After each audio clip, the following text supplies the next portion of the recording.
Is it okay for the church to get involved in the public arena? Should Christians be actively involved in the free elections of the United States of America? Faith Wins is an organization dedicated to engaging pastors, congregations, and Christians in the public arena. Why, you may ask? Because the influence of Christians needs to be felt around this country. Jesus is the solution, and we need to bring biblical solutions to the marketplace of ideas before it's too late, and we need to do it now. There are over 80 million eligible Christian voters in this country, but only 30 million regularly participate in the elections. This needs to change, and Chad Connelly is going to tell you why in just a minute. Check us out online at faithwins.us. That's faithwins.us. When we sit on the sidelines and hope for a better future, the enemy wins. When we mobilize, register, and make our voices heard, faith wins every time. Thanks for tuning in today to the Faith Wins podcast. I'm your host, Jim Brangenberg, and of course, we're joined today by Chad Connelly, founder of Faith Wins. Hey, Chad, thanks for joining us today.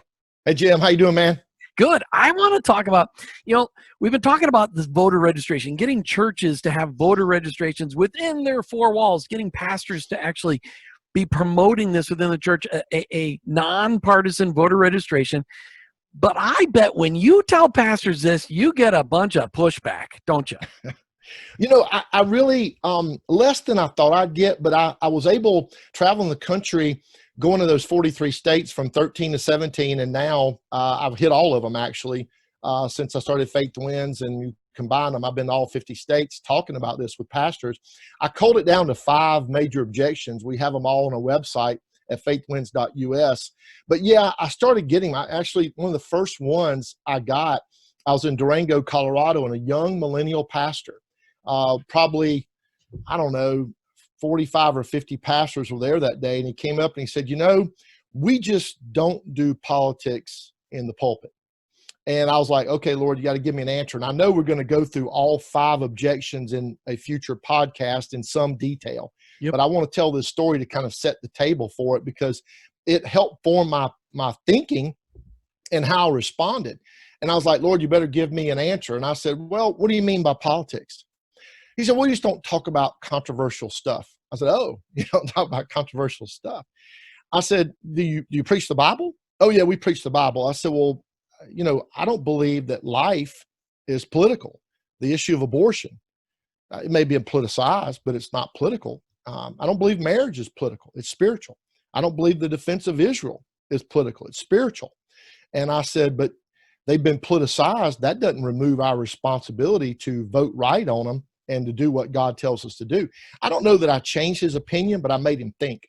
But that helped me form these 5 objections that we cover. It also helped me realize what the problem was. The other story I want to tell you about this, I was in Richmond, Virginia, right before the election in 16. I had a pastor who's become a dear friend, almost like a mentor to me. He's a major national and international leader in his denomination. He came up to me, and there were probably 50 or 55 pastors there that day. And the guy came up and he said, Chad, I'm not Catholic, but I want to do a confession. I said, yes, sir. What's that, Pastor? He said, I've never done voter registration. I always thought it was illegal. I've never heard anybody cover it the way you have, which made me feel good. He said, I'm going to change it Sunday. He said, I want you to come tell your testimony. And we picked a date a few weeks out. I went on a Sunday night.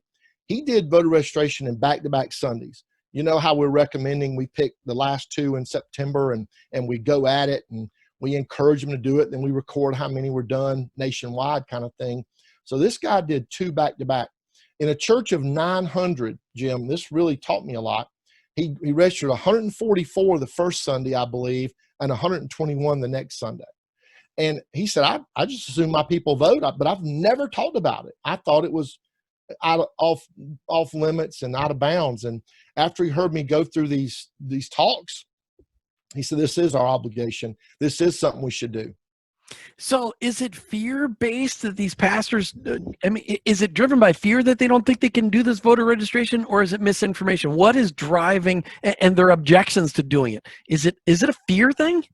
I think a little bit of it's fear. I think they've been misinformed. I think a lot of them have a genuine feeling like, boy, I've got to preach the gospel and I don't want to get off track. And I want them to preach the gospel too. I just want them to preach the whole counsel of God as well and not leave anything out. If the research that shows that one of the biggest reasons people vote is that somebody they respect tells them that it's important, and if the research is true, one of the biggest reasons people leave church, regardless of denomination or region or ethnicity or anything else, is they don't connect the Bible to the issues of the day. They don't see the Bible matters. And when a pastor understands that and begins to articulate the issues of the day, it keeps those people in church. It keeps them engaged. Listen, Jim, we live in a confused, cluttered world. And so, yeah, I think pastors have fear. I think they have misinformation. But I think the biggest thing that overcomes all that is they have been told that to talk about issues of the day removes them from talking about the gospel. That's just not true. Yeah, there's It's so many actually ways. necessary for them to talk about issues of the day to talk about the gospel.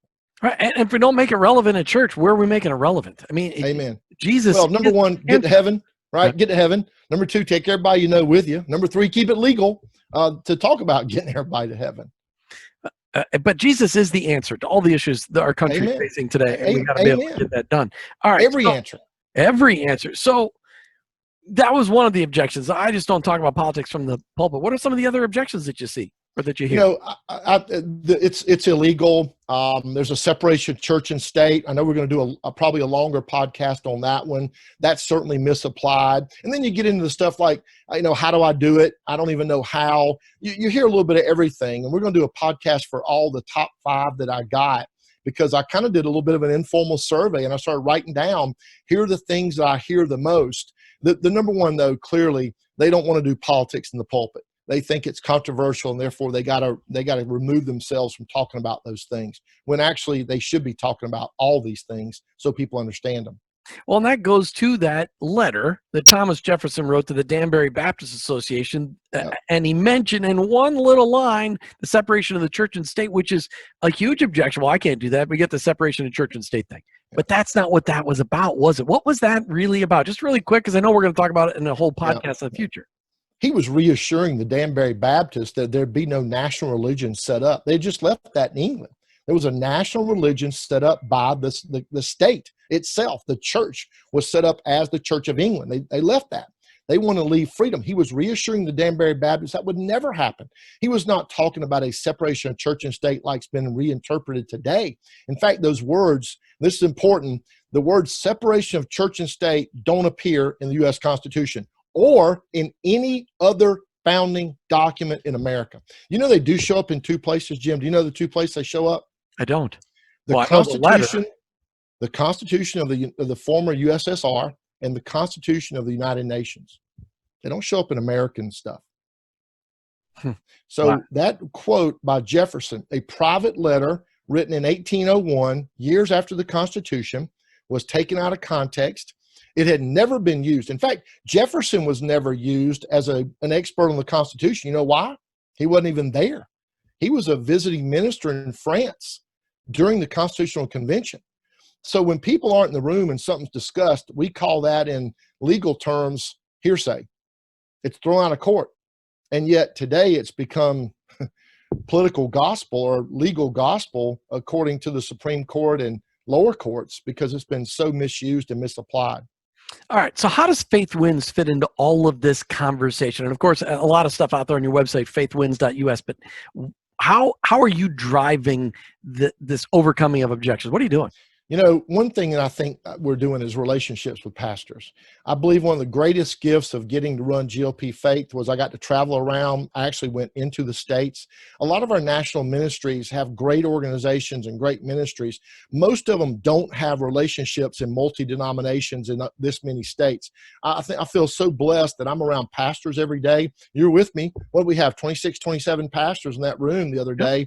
And virtually none of them had ever done voter registration, I found out. And so now we got those 26 or 27. I think all of them are going to do it. It's a relationship. Relationships matter. We can't get every pastor. We can't get every denomination. But if we have a relationship with a few key people and we tell them to spread the word and help get this out there and share the emails and share the PDF documents so people understand, I think the relationships are the difference maker. And those relationships, I mean, it's the community, pulling the community together. Then not only the community within the four walls of the church, but now because the church has been scattered all across the community, that word of mouth can spread. And right on social media, of course. We're going to post all of these podcasts on social media to drive people to this. But let's just talk about why it's so important we register Christians and people going to church to vote biblical values. What kind of a difference do you think it can make? The non-voting Christians are the biggest voting bloc in American history. Evangelicals make up the biggest voting bloc in American history, and the non-voting Christians are the biggest chunk because they're not voting. If you're not registered, you can't vote. If you can't vote, your voice isn't heard. If your voice isn't heard, you're going to let people be elected who not only disagree with you, they pass laws and ordinances that directly violate biblical direction. That's our problem. Not enough Christians are voting, and our effort is to maximize the Christian vote at every level in American politics. So when you talk to, we talked about objections pastors give to you about having a voter registration. When you talk to Christians that say, why aren't you voting? What are they telling you? It comes down to didn't think it mattered. My church didn't talk about it. My pastor didn't talk about it. We don't do politics. I just don't get involved in that. Doesn't impact my life. I hear the whole range, the whole gamut. So part of what we have to do is overcome those objections. And again, that's why we go at the relationships with pastors to help that happen. Because if a pastor's got 100 sitting in the church or 1,000, then they've got access to a lot more people than you and I do. You talked to thousands, tens of thousands of pastors prior to the 2016 election. And the Christian voting bloc did come out in a greater, not in its totality, but in a greater percentage than it had done in ever. Okay, so ever. Yeah. You talk to a ton of pastors when they're looking at this voter registration thing. They've been told that it's illegal. They've been discouraged from doing it. Let's encourage pastors today that are hearing this, because maybe somebody going to their church is going to listen to this and they're fired up about it, but they're afraid to approach their pastor about it because they think the pastor is going to poo-poo it or just say, "Nah, we're not." I mean, how do they approach a pastor respectfully to get this conversation? It's a pastor you haven't talked to. So how do they get the conversation going? I think this is a great question, because if I'm a congregant and I want to make sure this happens, I'd go to my pastor and say, "Pastor, I will help you. We need to run a non-partisan voter registration drive. We need Christian voices in our community to be heard and felt at the voting booth. There are too many non-Christians, too many people who are anti-biblical, who are running things in our city, our state, and our federal government. We need to make sure Christian voices are heard. Pastor, let me help you. I'll man the table in the back. If you just talk about the importance of voter registration, I've got the links to make it happen, and this is not as hard as it seems. Let's get it done." That's what pastors need to hear from people in the pews. And you think when you approach a pastor like that, they're likely to say, okay. Hard to deny. What they have said, or what they may have thought, is nobody in my church agrees with this. They need to hear that you agree with this. They need to hear that it needs to be done. And I would tell a pastor, not only do they need you to talk about the issues of the day and lead them through this, I use the hashtag pastors lead, they want you to talk about these issues. They are confused. They're probably watching too much television. They're probably watching too much mainstream press. They're probably listening to a lot of gobbledygook about everything. You, pastor, who are discerning the word of God and preaching the whole counsel of God, are the very person that can help cut through that clutter. And all of the encouragement they need is right out there on your website, faithwins.us. Yes, Chad Connelly, great conversation today. Thanks for what you do, and thanks for Faith Wins. God bless, brother. All right, just remember that when you register to vote and you vote according to your biblical values, faith wins. Hey, thanks for listening to the Faith Wins podcast with Faith Wins founder, Chad Connelly. I'm your host, Jim Brangenberg, and I want to ask you to check out Faith Wins online at faithwins.us. That's faithwins.us. Your vote is needed and necessary, and we all need to learn to engage in our system of free elections right here in the United States of America. If you're not registered to vote, please take time to do so on your local county voter registration website and do it today. In an upcoming election, vote for candidates supporting biblical values and a biblical worldview. Until next time, remember, when Christians engage in the public arena, faith wins.